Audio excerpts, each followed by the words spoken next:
पीले दांत वाली बहू। रंजना कभी ब्रश नहीं करती थी। उसे कितनी बार उसके माँ बाप ने डांटा, लेकिन उसका कोई असर उस पर होता ही नहीं था, जिस कारण से उसके दांत पीले पीले हो जाते हैं। शादी के बाद। अरे बहू, वैसे तो तुझ में कोई कमी नहीं है, पर तेरे दांत इतने पीले कैसे हैं बेटा? कैसे मतलब? कोई सर्जरी थोड़ी ना कराई है। वो तो क्या नाम, मैं ब्रश नहीं करती थी तो पीले हो गए। अब क्या करूं? आप कहे तो लाल करवा लूं या फिर काले? यार ये क्या है, क्यों माँ से लड़ रही हो? लड़ रही हूँ? अरे मैं लड़ रही हूँ या ये बोल रही है कि दांत पीले हैं, पीले। अरे तपस्या थोड़ी ना की है इन्हें पीले करने के लिए। बकायदा ब्रश नहीं किया है 20 साल तक, तब जाकर। छी, कैसी बात कर रही हो? ये उस वक्त तो पीले नहीं थे जब हम लोग तुम्हें देखने आए थे। अरे तब साफ करवा लिया होगा डेंटिस्ट के पास जाकर। अब देखो कैसे पीले पीले लग रहे हैं। रंजना सास की तरफ गुस्से से देखती है। फिर शुरू हो गई पीले पीले पीले। अरे पीले तो तब भी थे जब मेरे हाथ का रसगुल्ला उड़ा उड़ा कर खा रही थी और बोल रही थी, लड़की नहीं गुणों का खजाना दे रहे भाई साहब आप। खैर, अब वो लोग करते भी तो क्या करते, पीले दांत वाली बहू पल्ले पड़ी थी तो झेलना तो था ही। एक दिन कीर्तन में रंजना गाना गा रही थी। अरे कमला बहन, माँ का द्वार है, यहाँ तो सब शुद्ध होकर आते हैं, फिर अपनी बहू को ब्रश भी नहीं करवाती तुम। दूर से पीले पीले दांत भक्ति में बाधा उत्पन्न कर रहे हैं। अरे कोई 2 साल के बच्चे थोड़ी ना लेकर आई हूँ मैं बहू बनाकर। अच्छी खासी लड़की है, अरे कैसे करवाऊं ब्रश? ये तो उसे खुद करना चाहिए ना। अब माँ बाप तो इसके जैसे तैसे निपटा दिए, ये नहीं सोचा कि सास कैसे संभालेगी। सास बहू को लेकर घर आ जाती है, लेकिन सोच लेती है कि अब इसे लेकर कहीं नहीं जाएगी। अगले रोज बहू कहती है, अरे क्या हो गया, मंदिर नहीं जाना क्या? कीर्तन का वक्त हो रहा है। मेरी मधुर वाणी से कान्हा जी जागते हैं और सोते हैं। आप तो जानती है ना उनकी भक्ति में कितना मन लगता है मेरा।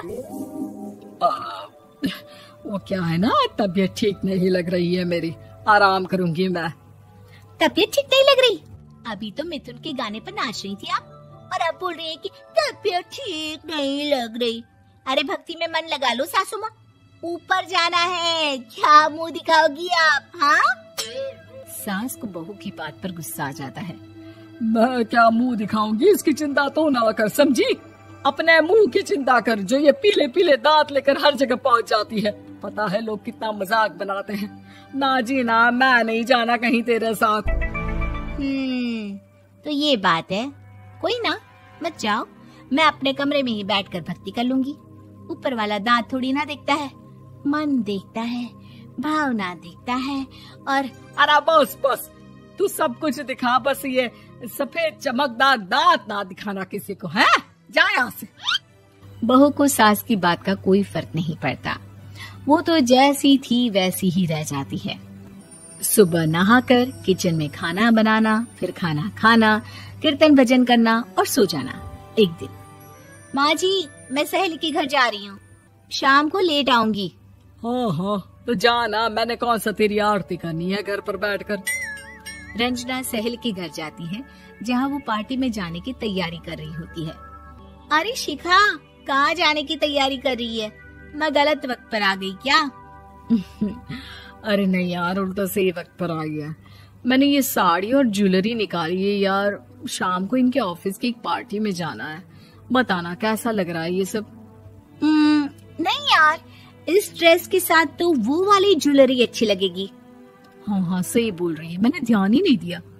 वैसे तो हमेशा से मस्त फैशन सेंस रखती है। तो बड़ा जाती होगी ना पति के साथ पार्टी में। रंजना कुछ नहीं बोलती, बस सोचती है कि यार काश ये बात सही हो जाती, पर मैं क्यों नहीं जाती पार्टी में? क्या इन लोगों की कोई पार्टी होती नहीं होगी? रंजना घर आती है और रात में पति से सवाल करती है, एक बात बताइए, आप मुझे किसी पार्टी में क्यों नहीं ले जाते? क्या आपकी यहाँ ऑफिस में पार्टी नहीं होती? पति बेचारा क्या कहता कि दांत पीले हैं तुम्हारे इसलिए। अरे कोई पार्टी होती नहीं हम लोगों के ऑफिस में, तो कहाँ से लेकर जाऊं? और मार्केट, मॉल, कहीं वीकेंड घूमना, कहीं तो। अरे यार सारे हफ्ते में एक छुट्टी मिलती है, तो सोचता हूँ कि आराम ही कर लूं। क्यों? रंजना मन मार के रह जाती है। पहले कभी सास के साथ मंदिर जाया करती थी, लेकिन वो भी सास ने ले जाना बंद कर दिया। घर बैठी बैठी रंजना बोर हो जाती है। तभी उसे आइडिया आता है और वो मायके जाने का सोचती है। सासू माँ, 2 दिनों के लिए मम्मी के घर जा रही हूँ। अच्छा ठीक है, आराम से जा। और हाँ, माँ से कुछ अच्छी आदत सीख कर आना कि कैसे शरीर के हर भाग की तरह दांतों की सफाई भी जरूरी होती है, समझी?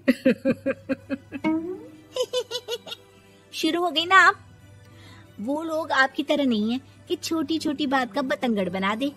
उन लोगों के लिए मैं मायने रखती हूँ, ना कि मेरे पीले पीले दांत। रंजना माँ को बिना बताए उन लोगों को सरप्राइज देती है, लेकिन जैसे ही वो दरवाजे पर पहुँचती है, अंदर देखती है कि घर वाले कहीं जा रहे होते हैं। अब माँ, काश रंजना दीदी के दांतों वाली प्रॉब्लम नहीं होती, तो वो भी हम लोगों के साथ चलती ना बुआ जी की बेटी की शादी में। हाँ बेटा, लेकिन अब उसे कौन समझाए कि उसको उसके पीले दांत नहीं दिखते, लेकिन उसके आसपास के लोगों को कितना एम्बैरेसिंग फील कराते हैं। मुझे तो कितनी बार उसके स्कूल की टीचर ने शिकायत की कि उसके साथ कोई लड़की बैठना भी नहीं चाहती, और ना ही कॉलेज में कोई उससे बात करना चाहता था। लेकिन पता नहीं क्यों उसे ये बात समझ में ही नहीं आती। कोई कमी नहीं है उस लड़की में, बस यही कि दांत पीले हैं। वो तो भला हो जीजा जी और उनकी माँ का, जो दीदी को जैसी है वैसे ही रखा हुआ है। रंजना को अपने घर वालों की बात सुनकर बहुत दुख होता है। वो सोचती है कि वो क्या करे, लेकिन फिर वो सीधा डेंटिस्ट के पास जाती है, अपने दांत चमकाती है और कसम खाती है कि वो रोज ब्रश करेगी। अरे क्या हो गया? तुम तो 2 दिनों के लिए गई थी ना, पर कोई ना, अच्छा है, चलो आ गई तो। रंजना सास के सामने आकर खड़ी हो जाती है और पूरी स्माइल करती है, उसके चमकदार दांतों को दिखाती हुई। है? चले मंदिर। माँ, मुझे माफ कर दीजिए, मैंने आप लोगों को बहुत एम्बैरेसिंग फील करवाया। मैं आज से रोज ब्रश करूंगी।